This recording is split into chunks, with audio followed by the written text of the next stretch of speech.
Magandang umaga, ngayon po ay araw ng Miyerkules, March 20, 2024 at update po muli sa lagay ng panahon.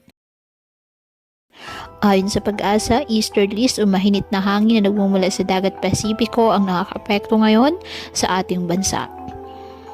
At northeast monsoon naman sa ilang bahagi ng northern Luzon.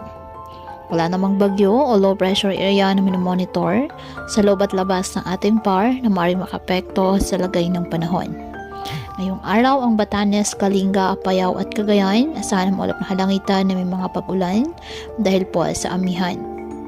Ang Ilocos Region at halalawing bahagi ng Cagayan, Valley at Cordillera Administrative Region bahagyang maulap hanggang sa maulap na halangitan with isolated light rains dahil pa rin po sa amihan.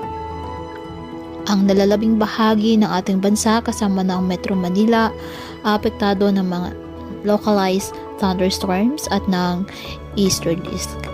Kaya asahan pa rin po ang bahagyang maulap hanggang sa maulap na halangitan with isolated rain showers or thunderstorms. Kaya patuloy pa rin po natin na pinag-iingat ang ating mga kababayan sa banta pa rin po ng mga pagbaha o pagguho ng lupa lalo na kapag may malalakas na mga pag-ulan na pwedeng dulot ng mga thunderstorms. At ugaliin po na magdala palagi ng payong o kahit anumang panangga sa ulan o di kayo nang po ay sa init ng araw kapag lalabas ng ating mga tahanan. At yan po muna ang update sa lagay ng panahon ngayong araw. Muli patuloy po tayo na mag-ingat at palaging tandaan, God loves you. Stay safe and God bless.